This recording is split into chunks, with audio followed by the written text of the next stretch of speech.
nous voici réunis ce matin dans la présence de Dieu. Que la paix du Christ soit avec vous. Aujourd'hui, nous parlons de la paix. La paix, c'est quelque chose que tout le monde recherche. Tout le monde veut avoir la paix dans ce monde.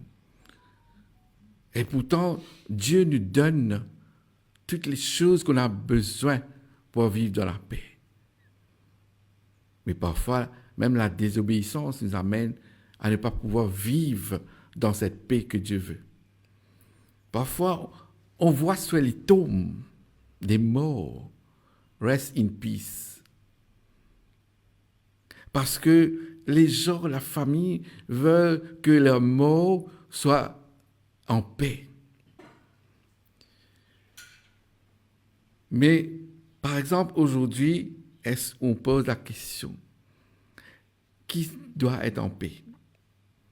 Est-ce que c'est les morts ou c'est les vivants? Parce que la Bible nous dit que les morts sont en attente du jour de leur jugement. Mais par contre, nous, on est toujours vivants et on est à la recherche de cette paix intérieure. C'est si difficile comme ça pour voir la paix. Les morts ne peuvent rien faire. D'ailleurs, ça nous dit dans Ecclésiaste 9:10. Tout ce que ta main trouve à faire avec ta force, fais-le. Car il n'y a ni œuvre, ni pensée, ni science, ni sagesse dans le séjour des morts où tu vas. Donc c'est maintenant, c'est aujourd'hui, s'il y a des choses à faire pour trouver ta paix, que tu le fais. Sinon, ce sera trop tard. Première chose qu'on doit y avoir pour avoir la paix, c'est la foi. D'ailleurs, la plus grande, c'est comme si des choses qui nous indiquent notre paix, c'est la foi. Parce que si on n'a pas la foi, ou un enfant de Dieu, ça ne nous donne pas la capacité de pouvoir être en paix. La foi. Quand tu crois en Dieu, tu sais que Dieu est ton rocher. Rien ne peut te bousculer ou te bouger. Tu sais que tu peux rester en paix. Mais par contre, certaines personnes, beaucoup d'entre nous, accumulent des biens qui n'est pas mauvais, mais pensent que ça, c'est la paix. Par les choses qu'ils ont. Mais qu'en est-il quand les tribulations arrivent? Qu'en est-il? Et on voit à ce moment-là que les choses qu'on a accumulées ne servent pas à grand-chose. Isaïe 9:6 nous dit, For unto us a child is born, unto us a son is given, and the government shall be upon his shoulder, and his name shall be called Wonderful Counselor, the Mighty God, the Everlasting Father, the Prince of Peace. Bon, si aujourd'hui on se pose la question, notre Seigneur est aussi le Prince de la paix, pourquoi tu ne fais pas confiance à Dieu? Notre Dieu est le Prince de la paix. Pourquoi tu ne fais pas confiance? Marc 4:38 nous dit, et lui, il dormait à la poupe sur le coussin. Il le réveillait et lui dit, Maître, ne t'inquiètes-tu pas ce que nous périssons? Ça, c'est l'histoire où Jésus et les disciples étaient dans la barque et d'un seul coup, il y a eu le vent violent. Et les disciples avaient peur. Mais Jésus dormait à la poupe sur le coussin. Dieu voulait voir comment on réagit dans cette situation. Mais ils avaient perdu leur paix. Parce que cette manque de confiance en Dieu. Tout ce que tu as appris sur la Bible, sur la parole de Dieu peut d'un seul coup s'évaporer si tu continues à ne pas faire confiance à Dieu. Si tu ne fais pas confiance à Dieu, donc Jésus n'est pas Seigneur sur ta vie. Quand tu dis que Jésus est Seigneur sur ta vie, c'est parce que tu lui fais confiance. Il est ton roi. Amen. Mais là, il y a un souci. À chaque fois qu'il y a une situation sur toi, à chaque fois qu'il y a une situation, toi, tu perds ta paix. Mais pourtant, Dieu nous dit dans Matthieu 11, 28, « Venez à moi, vous tous qui êtes fatigués et chargés, je vous donnerai du repos. » Pourquoi? Parce que Dieu est là pour ça. Pourquoi prendre sur toi quand Dieu te demande de venir à moi? Parfois, on fait des choses, mais on ne connaît pas Dieu vraiment. On pense que Jésus est venu seulement pour nos péchés. Jésus est venu pour nos péchés, mais il y en a beaucoup de choses que Jésus est venu pour faire. Sa vie nous montre le chemin. Il est le chemin. Sa souffrance nous donne la paix. Sans ses blessures, on est guéri. Par sa paix, nos péchés sont effacés. Par sa résurrection, ça nous montre que maintenant on reçoit le Saint-Esprit. Il y a plusieurs implications quand on parle de Jésus. Alors, il faut comprendre que faire confiance à Jésus, c'est sur tous les aspects de Dieu qui nous bénéficient. Parfois, on perd la paix à cause de l'argent.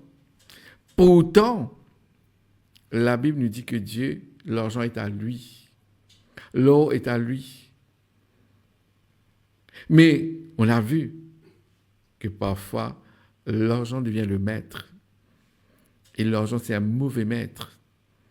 Et c'est pour ça qu'on tombe dans les choses qui nous dérobent, qui prennent notre paix. Parce qu'on est fixé sur un autre maître, pas Jésus. 2 Corinthiens 8, verset 9 nous dit, « Quand vous connaissez la grâce de notre Seigneur Jésus-Christ, qui pour vous s'est fait pauvre de riche de qu'il était, afin que par sa pauvreté, vous fussiez enrichis. » Bien souvent, des fois, même les hommes de Dieu vont vous dire, Dieu ne parle pas d'argent. Pourquoi Dieu ne parle pas d'argent? Quand on dit riche, c'est riche. On peut être riche dans plusieurs domaines, mais y compris l'argent. Ce n'est pas seulement quelque chose de spirituel. Pas parce que certaines personnes n'arrivent pas à devenir riches, ça ne veut pas dire que Dieu n'a pas dit qu'on peut avoir beaucoup d'argent. Mais l'argent peut être quelque chose de néfaste s'il devient notre maître. Dieu veut que tu sois riche, mais il ne veut pas que tu perdes ton âme. Aussi longtemps que tu as contrôle sur ton âme, ça ne pose pas une question à Dieu que tu sois riche. Parce que dans 3 Jean 1-2 nous dit, « Bien-aimé, je souhaite que tu prospères à tout égard et sois en bonne santé comme prospère l'état de ton âme. » Ici aussi, quand on dit prospérer dans tous les champs de notre vie, et même y compris l'argent, mais là, Dieu met l'emphase aussi sur l'âme. Si tu peux avoir beaucoup de choses dans ce monde, mais si ton âme ne prospère pas, tu as un souci, tu as un problème. Si tu dois rater le ciel, en fixant ton regard sur l'argent, ça ne va pas intéresser Dieu. Dieu préfère te récupérer. Au lieu de te donner l'eau et l'argent, et après, tu termines en enfer. Il préfère que tu arrives à sauver ton âme. Matthieu 16, 26 nous dit d'ailleurs, « Et que servirait-il à un homme de gagner le monde s'il perdait son âme? Ou que donnerait un homme en échange de son âme? » Dieu ne veut pas perdre ton âme. Il veut que tu arrives à sauver ton âme. Donc, toute chose qui vient dans le chemin, à travers ton chemin, pour que tu perds ton âme, Dieu va le retirer, même si ce soit de l'argent, peu importe, pour que tu arrives à sauver ton âme. Peut-être même souffrir de certaines choses. Quand on parle du salut, il faut savoir que ça, c'est le climax, c'est le plus important, le salut. Allons voir dans Philippiens 2:12 ce que Philippiens nous dit. Therefore, my beloved, as you have always obeyed, not as in my presence only, but now much more in my absence, work out your own salvation with fear and trembling. Tu dois travailler ton salut. Certains vont vous dire, Jésus est venu sur la croix, tu as déjà le salut. Mais qu'en est-il du péché? Qu'en est-il de ta vie? Qu'en est-il des choses de la chair? Dieu te dit de ne pas rester dans la chair, mais si tu as déjà le salut, it does not make sense. C'est pour ça qu'il faut travailler avec fear and trembling. Tu as maintenant une nouvelle vie en Jésus. Quand tu as une nouvelle vie en Jésus, ça veut dire que ton salut est déjà confirmé. C'est ça que Dieu voulait dire. Mais tu ne peux pas vivre une vie sans Jésus et que tu dis ton salut est toujours là. S'il n'y a pas de paix, ça veut dire qu'il n'y a pas de foi, on a vu. Et s'il n'y a pas de foi, il n'y a pas l'assurance dans le salut. J'aurais dit, s'il n'y a pas de paix, donc il n'y a pas de foi, tu n'as pas la foi. Et s'il n'y a pas de foi, il n'y a pas de salut. Parce que pour venir devant Dieu, tu dois venir avec la foi. Parce que la foi n'est pas quelque chose que tu pries. Tu ne peux pas prier la foi. Mais tu pries pour que tu puisses rentrer en paix. Après ta prière, tu dois pouvoir vivre cette paix-là. D'ailleurs, Dieu parfois nous dit, « Be still and know that I'm God ». Tu pries et tu vis cette paix d'intérieur que tu as. Si tu veux savoir si tu as bien prié, examine ton âme après avoir prié. Si tu vois que tu as prié et que ton âme souffre toujours, il y a un problème. Après c'est un âge, tu es considéré comme un adulte. On est enfant, on est adulte. Mais ce n'est pas forcément la même chose dans le spirituel. Tu veux passer ta vie en restant dans le spirituel, toujours enfantillage. Jésus donnait l'assurance à ses disciples qu'il allait retourner après 3 jours. Passer sur la croix, il doit retourner après 3 jours. Mais par contre, les disciples avaient peur. Ils avaient perdu leur foi. Quand Jésus n'est pas là, ils ne savaient pas quoi faire. Parce qu'ils n'étaient pas fixés sur Jésus, mais ils voyaient qu'il fallait fixer Jésus que physiquement. Mais quand Jésus n'était pas là physiquement, ils n'arrivaient pas. Ils perdaient leur foi parce que ce niveau de foi-là ne leur permet pas. Et pourtant, il fallait toujours fixer sur Jésus. Ta paix doit être gérée. Tu dois gérer ta paix. Ce n'est pas quelque chose d'automatique, ça. Ce n'est pas quelque chose d'automatique, ça. Exode nous dit dans Exode 14, dans la version Message, God will fight the battle for you and you. Donc la Bible nous pose la question. Dieu va fight the battle and you. Toi, qu'est-ce que tu fais, toi? You keep your mouth shut. Je veux dire, tu fermes ta bouche. Parce qu'à chaque fois que tu dois confier à Dieu, tu continues à parler. Tu continues à régler ton problème. Tu ne laisses pas à Dieu de le faire. Be still. Donc Satan, il poursuit ta paix. Quand tu perds ta paix, il faut savoir que tu as ouvert une porte pour Satan. Ça devient une saison pour lui. Alors la question aujourd'hui, pourquoi tu continues à perdre ta paix? Et la Bible nous dit que la paix que Dieu veut, c'est perfect peace. Une paix parfaite. Toi, tu n'arrives même pas à avoir la paix dans ta vie. Mais Dieu pense même d'une paix parfaite.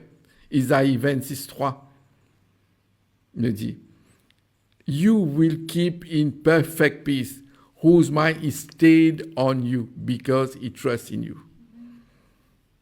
Perfect peace. Donc on voit qu'il y a la paix, il y a aussi la paix parfaite. Mais le problème, bien souvent des fois, on est des part-time Christians. Oui, parce que on est parfois en paix, parfois on n'est pas en paix, parce que la paix n'est pas parfaite, ce qu'on a. Si par exemple, tu vas à l'église, là tu sembles être en perfect peace. Quand tu vas worship God, tu es en perfect peace. Mais dès que tu sors de l'église, tu perds ta paix. Quel genre de paix que tu as, que ça peut s'échapper comme ça? Tu n'arrives même pas à gérer ta paix.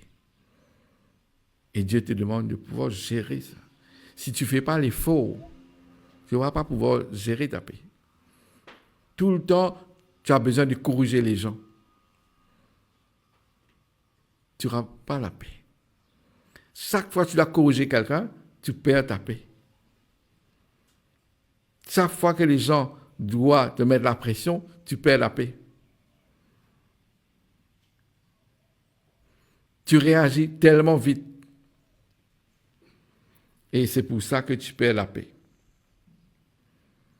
La paix est directement connectée avec ta capacité de se connecter à Dieu.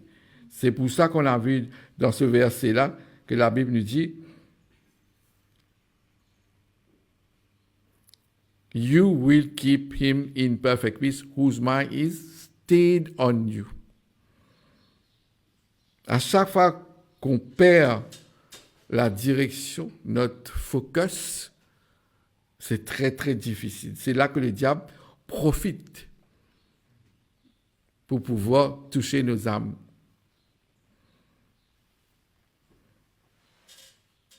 Alors, Dieu peut faire le travail pour t'aider à vivre cette paix. Mais c'est à toi de pouvoir faire le travail ensemble avec Dieu. Quand Dieu te dit, il va fight the battle pour toi, mais c'est à toi de garder le silence. Parfois, c'est une des choses qu'on s'entraîne, mais ce n'est pas facile, ce n'est pas évident qu'on doit garder silence. Parce que c'est dans ce moment-là que Dieu arrive pour travailler quelque chose que tu as besoin. Parfois, on oublie aussi que les gens qui sont autour de nous dégagent une certaine atmosphère. Toi, tu peux être en paix, mais ces gens-là ne sont pas en paix. Donc, ces gens-là, s'ils ne sont pas en paix, ils t'envoient cette atmosphère-là. Et ça aussi, il faut faire bien attention. Quand on parle du jardin d'Éden, Adam et Ève vivaient en paix dans ce jardin-là. Et pourtant, il y avait la présence de Satan. Ils étaient nus, mais seulement ils étaient en paix. Ce n'était pas un problème. Mais quand ils ont mangé le fruit, et ils se sentaient ashamed, la honte. L'atmosphère est disturbe parce qu'ils n'arrivent pas à se concentrer par cette atmosphère. Satan, où il met sa présence, parfois à travers des gens qui sont extrêmement négatifs, tout le temps dans la chair, et ces gens-là peuvent nous affecter. Alors, il faut savoir avec qui aussi que tu as affaire. Bien souvent, des fois, c'est les gens avec leur atmosphère, ils bougent avec leur atmosphère. Ça nous impacte, l'atmosphère. Parce que cette atmosphère de chaque personne-là est déterminée par la chair ou par l'amour de Dieu dans leur cœur, dans leurs âmes. Même dans les maisons, il y a des atmosphères dépendant des personnes qui vivent de cette maison-là. Qu'est-ce qu'ils dégagent? C'est ça l'atmosphère. Toi, tu rentres de ta maison et tu sens, tu es fatigué parfois. Parce que pourquoi? Il y a des gens qui dégagent une certaine atmosphère. D'ailleurs, parfois, on peut les sentir. Il y a une atmosphère lourde. Des amis au travail. Et dégagent l'atmosphère. Les gens que tu fréquentes parfois. Il faut faire bien attention à ceux que tu fréquentes qui peuvent dégager des atmosphères négatives. Psaume 1 nous dit, Blessed is the man who walks not in the counsel of the ungodly, no stands in the path of sinners, no sits in the seat of scornful. Donc Dieu nous rappelle que ceux qui ne marchent pas avec les gens qui sont dans l'atmosphère négative, qui ne sont pas de Dieu, sont bénis parce qu'ils ne marchent pas avec ce type de personnes-là. Donc parfois, il faut faire des choix dans la vie. On lui dit ça, la famille, ça c'est des amis. Mais quel genre d'amis? Cette personne-là peut ne pas avoir quelque chose de direct avec toi, mais seulement c'est des gens négatifs. Ils ont une atmosphère dangereuse. Il faut les éviter. Parce que tu ne peux pas marcher avec Dieu et que Dieu doit te bénir. Mais là, Dieu vient nous dire dans sa parole qu'il bénit seulement ceux qui savent fréquenter les gens qui marchent avec Dieu. Alors, nous voyons aussi que la Bible nous dit dans 1 Corinthiens 15, 33, version amplifiée, Do not be deceived, bad company corrupts good morals. Ça veut dire, ce que tu fréquentes compte beaucoup. Vous savez, parfois, nous tous, on a besoin des miracles dans notre vie. Tout le monde veut avoir une percée, une breakthrough. Tout le monde veut réussir, qui est assez normal dans la vie. Mais vous savez que si, par exemple, quelqu'un qui n'est pas en paix, c'est difficile pour avoir des miracles. Votre âme, c'est comme une pendule. Vous savez, avant, il y avait des pendules qui bougent comme ça, là. Votre âme est comme ça. Alors, l'extrême va compter. Si votre âme, comme si ce pendule-là bouge, surtout du côté physique, vous êtes une autre personne. Et quand ça bouge du côté spirituel, vous êtes une autre personne. Des extrêmes. Votre vie va dépendre de quel côté que ce pendule-là bouge, penche, de quel côté. Parce que nous, tous les jours, on essaie de pratiquer ce que Dieu nous dit. Mais bien souvent, des fois, avec des fréquentations, on finit à devenir comme ces gens-là. Et notre pendule penche de l'autre côté. Physique, c'est ce monde physique-là. Et c'est là qu'on dégage une atmosphère. Et c'est difficile pour que Dieu puisse faire quelque chose. Psaume 46, 10 nous dit, on vient de dire ça, it says, Be still and know that I am God. I will be exalted among the nations, I will be exalted in the earth. On ne peut pas être, comment dire, de ne pas être en paix. On ne peut pas passer une vie perturbée.